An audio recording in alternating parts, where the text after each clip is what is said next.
Om Bhadram Karne Vishrunuyama Devaha Bhadram Pashye Makshabhirya Chatraha Steirangai Stuštuvagum Sastanubihi Vyashema Devahi Tanyadayuhu. Om Shanti Shanti Shanti. Om, O gods, may we hear with our ears what is auspicious. O ye adorable ones, may we see with our eyes what is auspicious. May we sing praises to ye and enjoy with strong limbs and body the life allotted to us by the gods. Om, peace, peace, peace. Our deepest freedom rests not in our freedom to do what we want to do.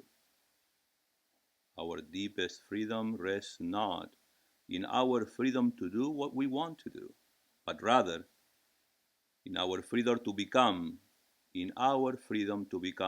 who God wills us to be. In our freedom to become who God wills us to be. Thomas Merton. A huge locomotive has rushed on over the line, and a small worm that was creeping upon one of the rails saved its life by crawling out of the path of the locomotive. Yet this little worm, so insignificant that it can be crushed in a moment, is a living something, while this locomotive, so huge, so immense, is only an engine, a machine. You say the one has life and the other is only a dead matter, and all its powers and strength and speed are only those of a dead machine, a dead mechanical device. Yet the poor little worm, which moved upon the rail and which the least touch of the engine would have deprived of its life, is a majestic being compared to that huge locomotive. It is a small part of the infinite. It is a small part of the infinite, and therefore it is greater than this powerful engine. Why should that be? How do we know the living from the dead? The machine mechanically performs all the movements its maker made it to perform. Its movements are not those of life. How can we make the distinction between the living and the dead, then? In the living, there is something special.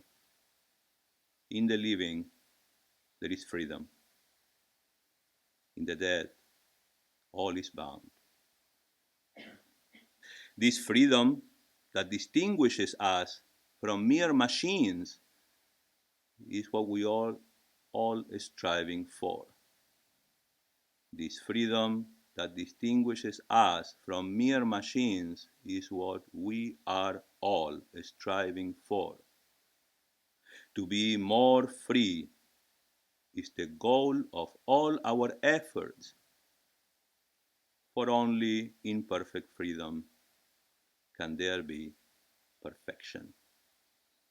Swami Vivekananda. Good morning, everyone.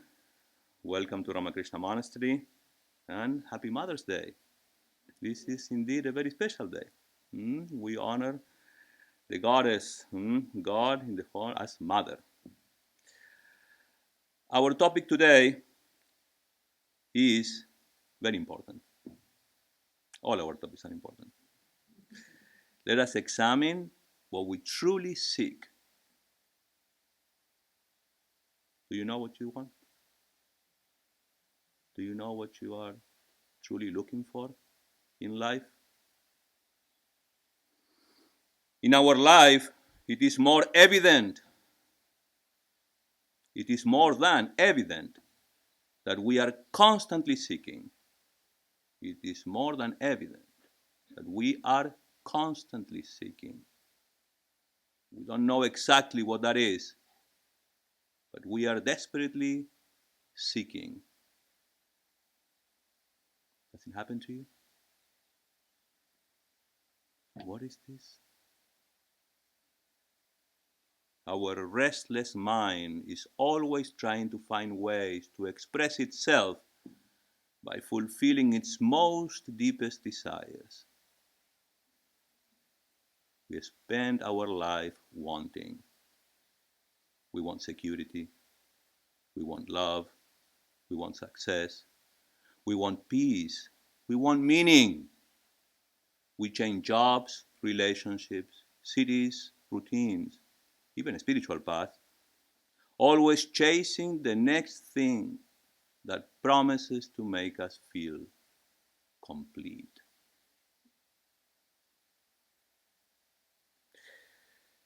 But have you ever paused, not to judge your desires, not to suppress them, not to spiritualize them, but simply to ask, what am I actually looking for?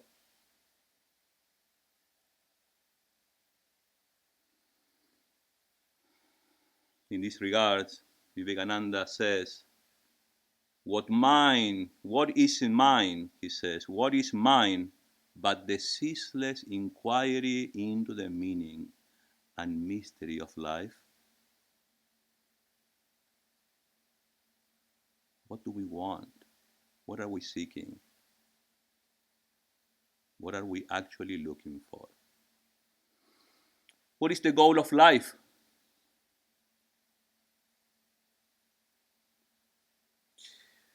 This is considered the most fundamental inquiry a human being can undertake. What is the goal of life? We are living beings, and guess what? Because we are living beings, the goal of life is clearly living. Now that was easy. However, is it that easy? Looking at various forms of life we have in this planet, a human being is sacred. It has a significant feature, that is, his, her, its consciousness. We are conscious living beings. And this is very important for us to understand and to accept also. An intermittent consciousness means we are all self-aware. And that is a blessing. You are all self-aware. You know you exist, and you know yourselves. It is a problem, though. It is a blessing. At the same time, it can be a problem. The fact that you are self-aware, you are self-conscious, you are free. You are free to make judgment. You can form an opinion, and you can make mistakes and have the capacity to learn from them. And that's freedom. You have the freedom to commit mistakes, make judgments about yourself. And here is a point. Make judgment about ourselves by wrong misconceptions. Therefore, you are a conscious self, conscious being, and you can pass a judgment. An animal can have self-identity as far as its species identity. Self-identity is only species identity when it comes to animals, and that much is enough. A dog will not commit a mistake of taking a dog for a cat. Some time ago, Raja was a puppy, a growing puppy. Raja is our big dog here. And in the past, we used to be a little flexible about welcoming pets to the monastery. Then we realized we couldn't do that anymore, and we set up signs that, animals are not allowed. But on that specific day, there was a woman carrying something on her chest, and Raja immediately rushed. And Raja is a big dog, so she got a little scared. So I thought maybe it's a cat, right? Guess what it was? Raja went there a little, curious, thinking, what is this? Something new. I've never seen anything like this before, because he was a small chihuahua, right? Now the dog didn't make a mistake. Immediately, he understood. I know what you are. You may not be as big as me. That's us thinking. The dog doesn't think that way. But a dog will not commit a mistake of taking another dog for a cat. Whereas, you will do. You can only take a dog for a cat. From a distance, thinking, mine might not be this or that. You can also take yourself to be a cat. We are so free these days, and we can identify ourselves, as you all know, as an animal. So you can say whatever you want about yourself. I'm a cat. So there is this young boy refuses to come out of his house because the street is full of dogs. So he thinks he's a cat. The boy is taken to the doctor, the psychiatrist, who happened to have a cat in his office. You see, who is this in front of a mirror? That's you. Who is this? That's me. He brings the cat. Who is this? That's a cat. So showing him the cat, he could identify it. So you, showing to the mirror, are not a cat. Is it clear? Yes. So they went home. The psychiatrist was very happy because in one single session, done. But then he gets a phone call, again from his parents. Well, guess what? It's happening again. He doesn't want to get out and play. So what seems to be the problem? Are you guys in the same house? Yes, everything is the same. He doesn't want to go out because he's afraid of dogs. Then please bring him back. Then he goes to the doctor again and says, what seems to be the problem? Are you a cat? No. Then why are you not playing outside of the house? Don't you know this, doctor? I know I'm not a cat, but how do I know the other dogs know that I'm not a cat?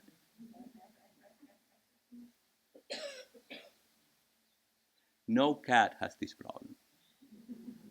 Only human beings. Serious. Yeah.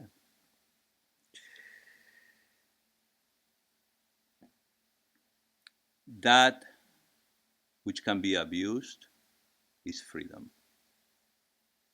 That which can be intelligently used is freedom. That which can be disused is freedom. That which is subject to use, abuse, and disuse, not use, is freedom. We human beings have the capacity to use, abuse, or not use our freedom. That I am endowed as a human being with a consciousness which makes me not only conscious of myself, but of my freedom and how I can use this freedom is indeed a privilege. Do you see it? A dog also is conscious of its species, but doesn't have any judgment of his behavior. The pedigree of a dog is to be maintained by the owner. He has to take care of the dog. Mm? The dog doesn't think, I belong to this breed. I'm so and so. Mm? The dog doesn't have that kind of self-identity. I'm a great dog. I'm a Chihuahua, right? Even though she's a very tiny little dog. Dog itself doesn't have that kind of thinking. Say in a dog show. In a dog show, the owner is so proud, but the dog won't walk around with its tail, you know, and erect and thinking, oh, look at me. It's the owner that please do it. In fact, he's been trained to do that.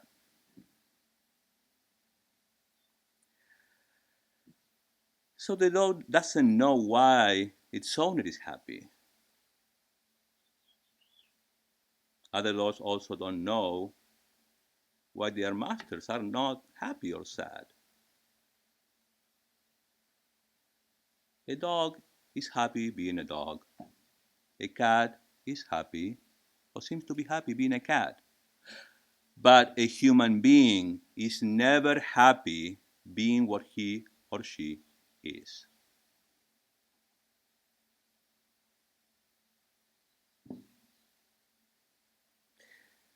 Problem, that problem, no problem, all problems. That's us. Therefore, the privilege of being free goes within certain understanding, within certain minimum knowledge to live one's life. We have to have some minimum knowledge about ourselves, about the laws of nature. Understand this so that we don't hurt others and we don't hurt ourselves. My freedom ends where your freedom starts.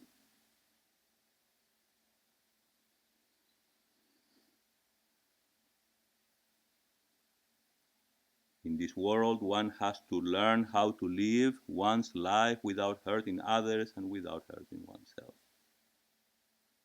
Speaking of oneself, let's come back to ourselves. What is the goal of life? We are living beings, as I said before, and clearly the goal is living. But you may say, yes, sure, but this living, this kind of living is the way I want it to be.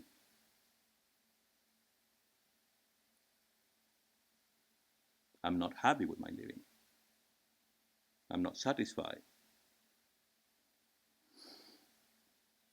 And this is a very common human experience.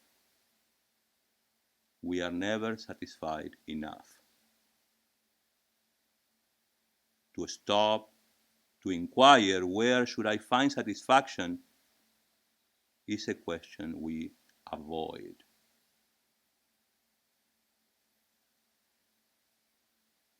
We simply run after satisfaction once our basic needs are covered, our basic needs for security, namely food and shelter.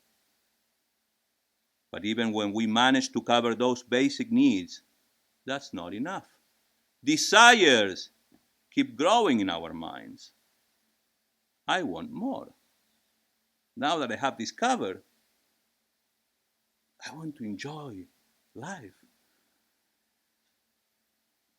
All these desires are framed in terms of an object, a condition, circumstances, or just a person. If I have him or her, then only I'll be happy. Does it work? You tell me.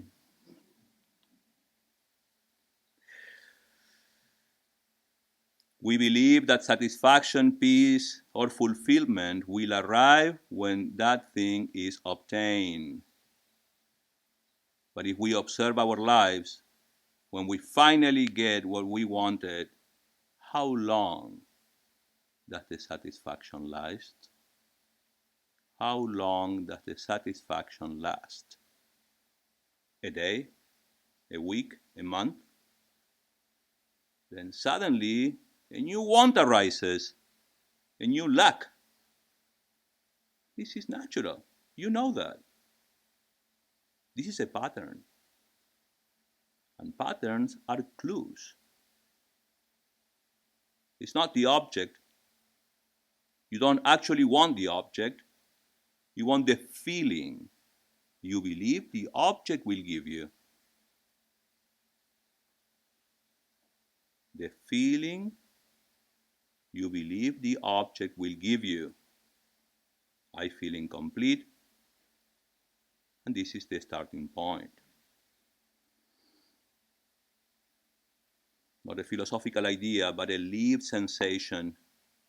I am not enough as I am. If only I had X, I'll be okay. I project fulfillment into something outside of myself, and I pursue it.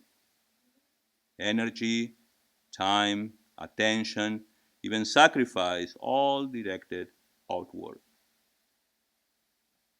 I obtain it or I fail it. If I obtain it, temporary relief. The mind quiets down for a moment. The sense of lack subsides.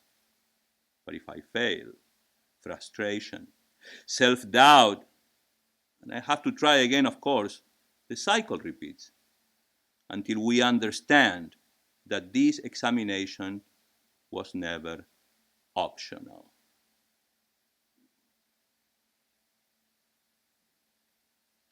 Are we all here?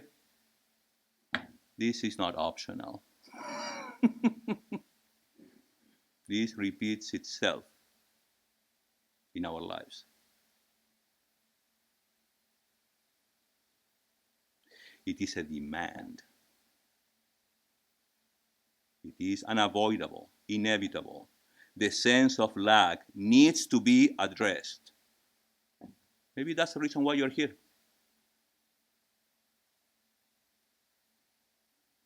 Vedanta calls this abhava bhavana, the feeling of absence.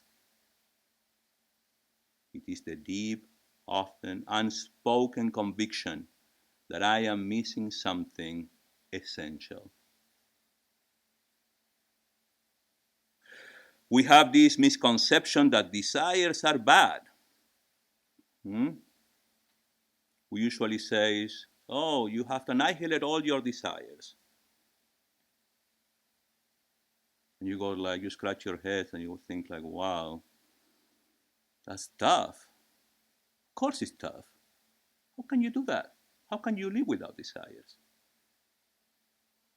Imagine for a moment, we are filled with desires. After some time, you will feel hungry. You will start wondering, what should I eat? Or I want my morning cup of coffee. That was me a few hours ago. So, desire is not a problem. Misattribution is. Meaning the error is where you think fulfillment comes from. You are not wrong for wanting happiness. You are only mistaken about where happiness resides, where happiness truly is. Desire is not the problem. Wanting happiness, peace, love, security, these are natural impulses. You feel incomplete, you project wholeness into an object, you pursue the object thinking it will complete you. This is life. We project wholeness where it never is.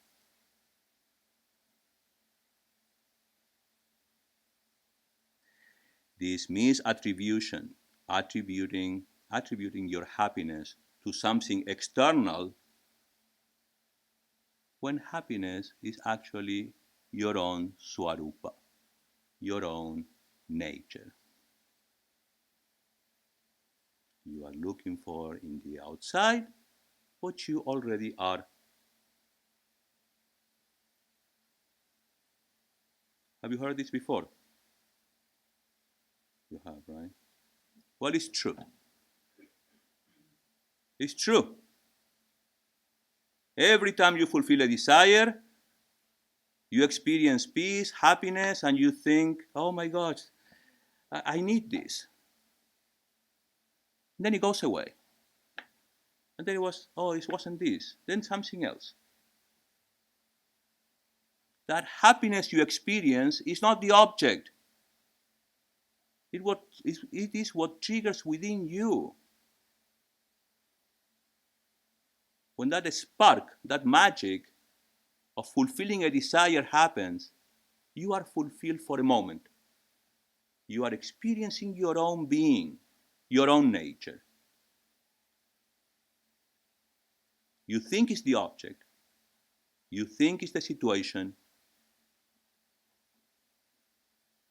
You think it's the human being right next to you. It's you.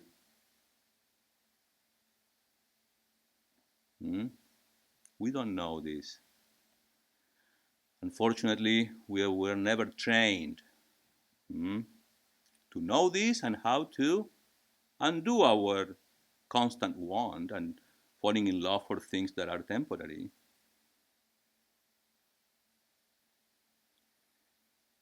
This is misattribution, attributing your happiness to something external where happiness actually is your own nature. This error is so ingrained that we don't even notice it. We don't even notice it. We keep wanting. You heard of it yet? We keep doing it.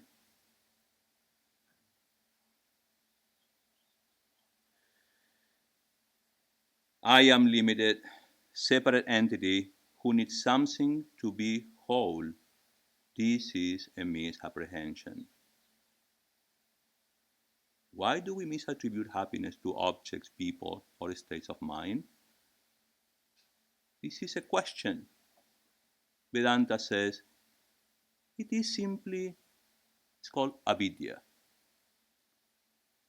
ignorance of who we are. You are not a cat. You're a human being. And as a human being, you have lots of privileges. And privilege comes with a cost, with a huge responsibility. Do you agree? We ignore the fundamental fact of our own nature. Do you know that these laws we live in, the world, is just a bunch of laws? Can we help them? We have to accept them. This is daylight.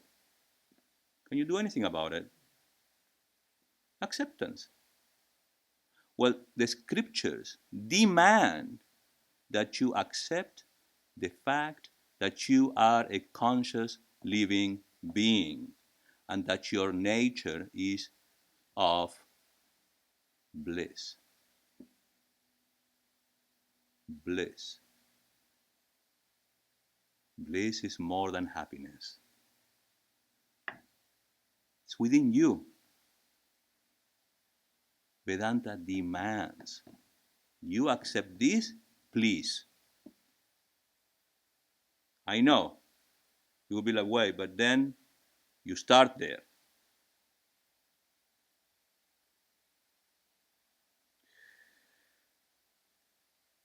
There is nothing we can do about the laws.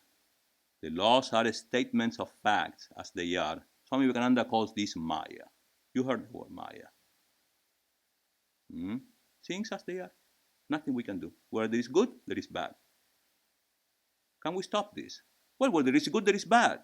So stop thinking that you can undo or just remove or do away with the bad. Because we're in this one, there is the other. And this is life.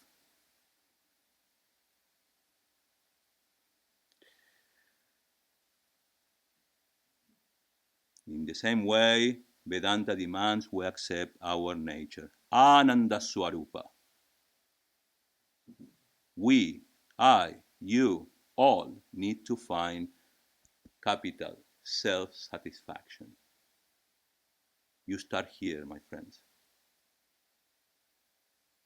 Once you got this, the outside is way easier.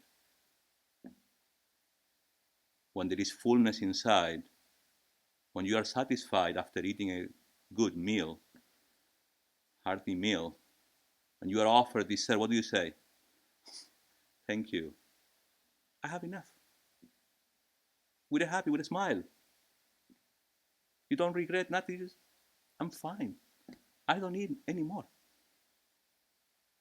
When we find fulfillment, when we find ourselves, we can deal with the world because we'll be satisfied. We'll get what is enough. We won't cling to things for our happiness and our fulfillment. Is it clear?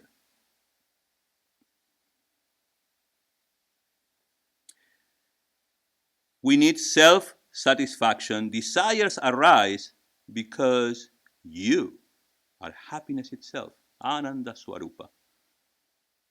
And you naturally seek to express your own nature. Express.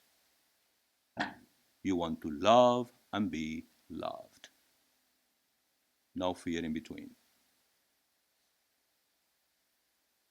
You are seeking for wholeness while already being wholeness. You are seeking freedom while already being freedom itself. You are looking for happiness while already being happiness. You know, it sounds like poetry here, but it's not. It is a fact. Just like the laws. It's a fact. We need to understand this, accept it. What do we truly want? Remove the objects, remove the conditions, remove the stories, remove the fantasies. What remains? All we want is freedom. We want to be free. Free from these laws, free to express ourselves. We want freedom. How important this word is. The desire to be free from the sense of limitation, the desire to be at peace with what is, the desire to know without doubt that I am okay exactly as I am.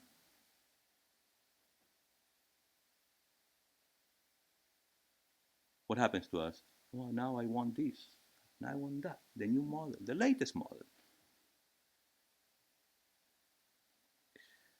In Vedantic terms, this is called liberation from the mistaken identity of being a lacking, vulnerable, separate being.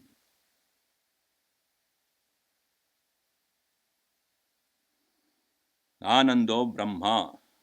Happiness is Brahman, says the Taittiriya Upanishad. Raso Vei Saha. That itself is of the essence of joy. The essence of joy. Why do we keep looking for joy in the outside?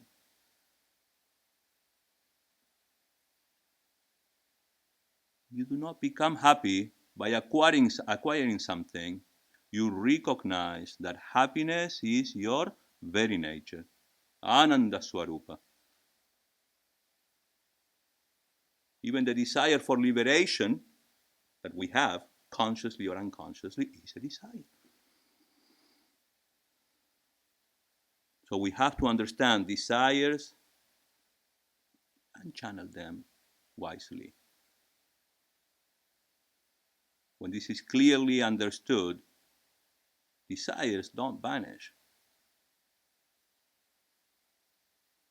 but its grip loosens. You will still act, you will still care, you will still pursue meaningful goals.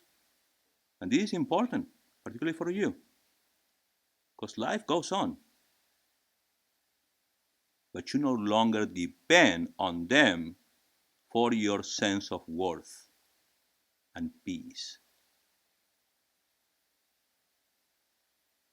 See the distinction? That is freedom. That is free living. I don't mean to give you a lecture about renunciation. If you understand this, you will understand, basically, I'm repeating myself, what true renunciation is. Renunciation is a very high word. You can't renounce. What do you need to renounce? You have to understand. Once we understand this passion comes to us naturally.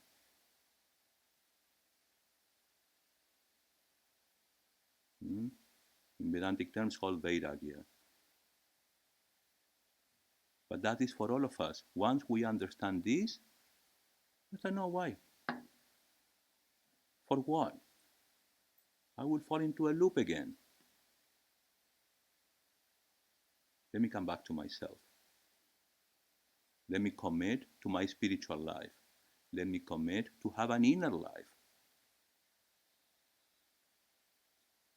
It's a demand.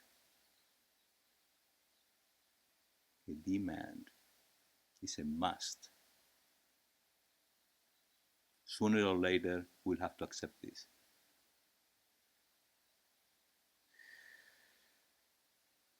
Facts are facts. The fact of nature and the fact of your own divinity. Clarifying this is essential. Swami Vivekananda explains this beautifully. In one of his lectures, Vivekananda is Sri Ramakrishna's main disciple. He was the first monk to come to the US in 1893 for the first Parliament of Religions, for those who don't know. He is our teacher. An amazing mind, amazing intellect. His clarity goes. In one of his lectures, he says, I'm going to read out. Are you guys okay? You have to pay attention. Promise me. There is, he says, there is again this universal dissatisfaction. Now, I already told you that we are looking for satisfaction. We already discussed this topic. Now I'm going to give you the same topic in Swami Vivekananda's light. There is again this universal dissatisfaction. We make an ideal, but we have rushed only half the way after it when we make a newer one. We struggle hard to attain to some goal and then discover we do not want it. This dissatisfaction we are having time after time. What is there in the mind if there is to be only dissatisfaction? What is the meaning of this universal dissatisfaction? It is because freedom is every man's goal. We want to be free from this sense of dissatisfaction. He seeks it ever. His whole life is a struggle after it. The child rebels against law as soon as it is born. Its first utterance is a cry, a protest against the bondage in which it finds itself. Wah, wah, who am I, who am I? Hmm? In the womb, the child says, Soham, Soham, I am he, I am he. This longing for freedom produces the idea of a being who is absolutely free. Produces the idea of a being, capital, who is absolutely free. Who do you think that is?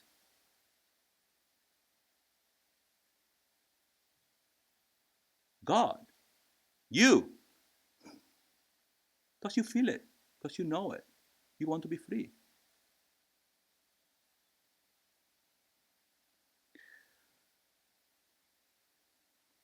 We have been stifling that inner voice long enough, seeking to follow law and quiet the human nature.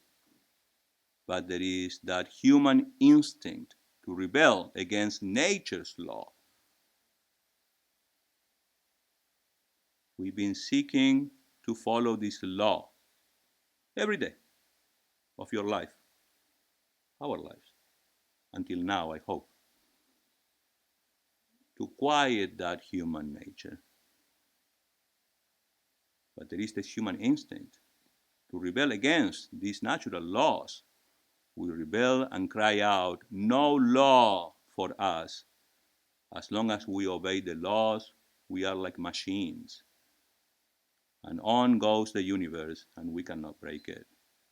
Laws, as laws, becomes man's nature. What we are subject to, the laws of nature he's talking about. We want to be free.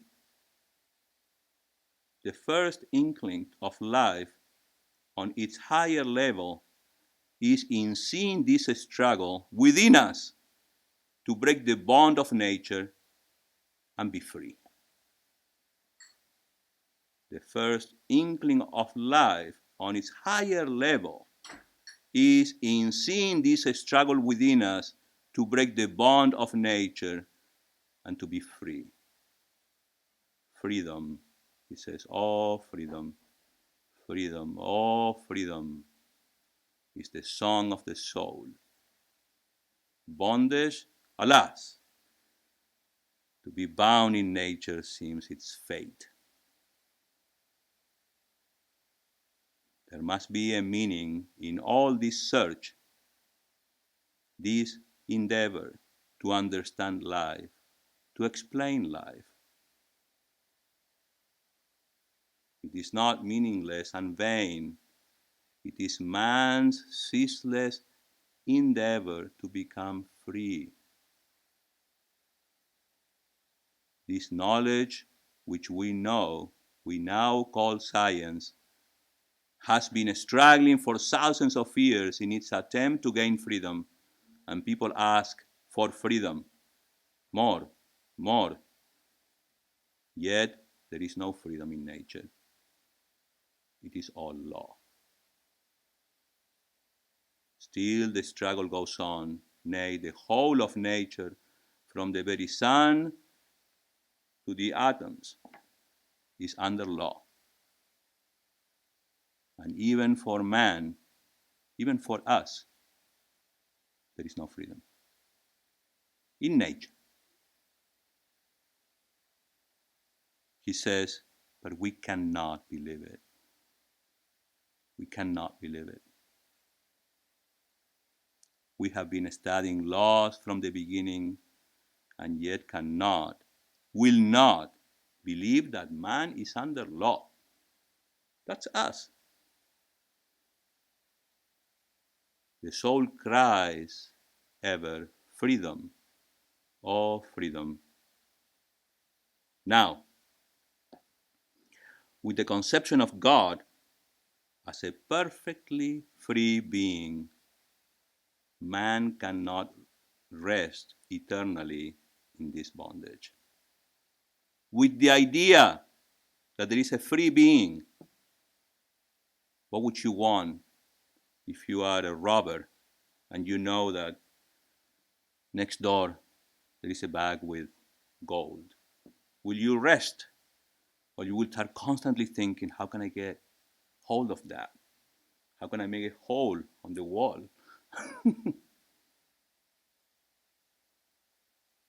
The concept of God is a fundamental element in the human constitution. As you know, and we always say in Vedanta, is Sat Chit Ananda, existence, knowledge, bliss. Bliss is the highest concept of God possible to the mind. It is the essence of knowledge and is by its nature the essence of bliss. Higher he must go, and unless the struggle were for himself, he would think it too severe. Man says to himself, I am born a slave, I am bound, nevertheless. There is a being who is not bound by nature. He is free and master of nature. That's what we want. We want that.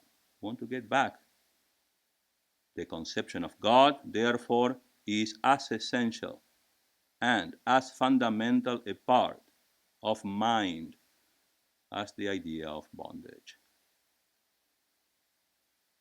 Both are the outcome of the idea of freedom.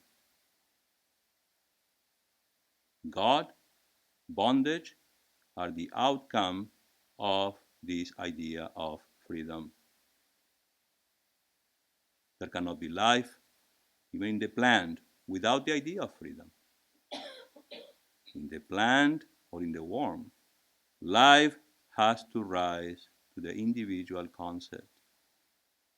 It is there, unconsciously working, the plant living its life to preserve the variety, principle, or form, not nature.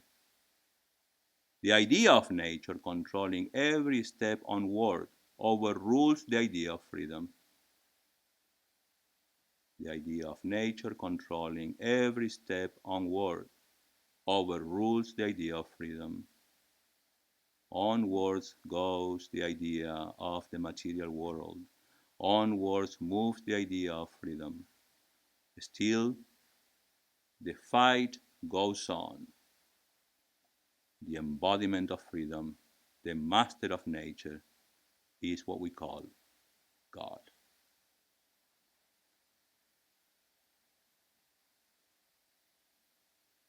Do you see it? We can't deny in our minds this conception that there is somebody who is free and who is the master of nature. We want that. And we won't stop until we get it. The embodiment of freedom, the master of nature, is what we call God. You cannot deny him. You cannot deny him. No, because you cannot move or live without the idea of freedom. Would you come here if you did not believe you were free? The whole of nature is worship of God. Wherever there is life, there is this search for freedom, and that freedom is the same as God. Does it make sense? It's all coming back to from what we experience in everyday life, understanding what we want, and guess what you want? You want God.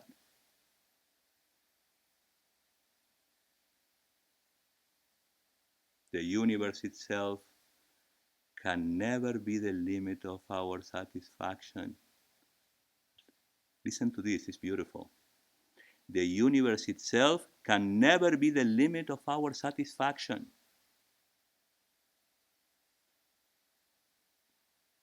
That is why the miser gathers more and more money. That is why the robber robs, the sinner sins, and that is why you are learning philosophy.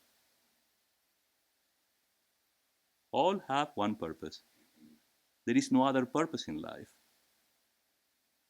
save to reach this freedom.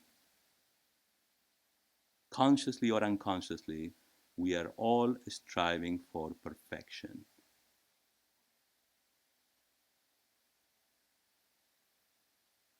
Every being must attain it. We are all after freedom, and that's all what we truly want. Did you know that? Does it make sense?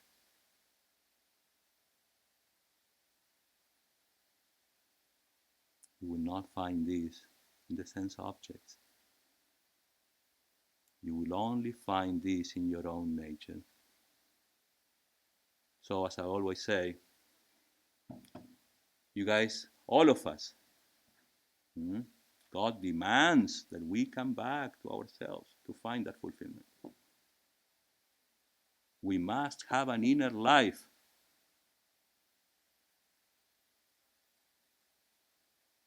Living in this world without being affected by the laws, knowing yourself to be the source of all bliss, and not being attached to anything, thinking it's there. Everyone you've ever had points out to one truth. You are already what you seek. You are not limited. You are not a limited person trying to become free. You are freedom itself.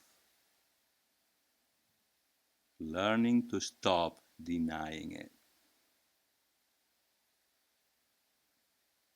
We are living beings, and the goal of life is clearly living. To be self-satisfied, self-satisfaction without dependence is truly living.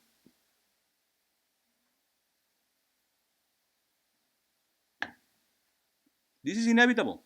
We are in this world. We are having our interactions, our relationships. But first thing first, we have to find satisfaction within us. Otherwise, we go obsessed and addicted to the external world. And there is no end to our misery.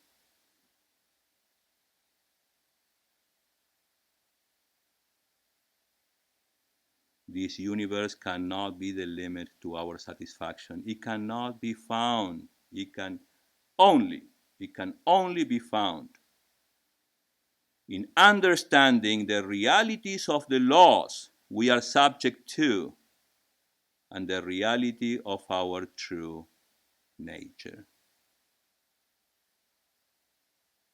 We know freedom. We know freedom very well. It's deep within us. That's why we want it. We know freedom, and because we know it, that's all we want. Om Purnamadah Purnamidam Purnat Purnamudachyate Purnasya Purnamadaya Purnamevavashishyate Om Shanti Shanti Shanti. Om, that outer world is Purna, full of divine consciousness. This inner world is also Purna, full of divine consciousness. From Purna comes Purna. From the fullness of divine consciousness, the world is manifested. Taking Purna from Purna, Purna indeed remains, because divine consciousness is non-dual and infinite.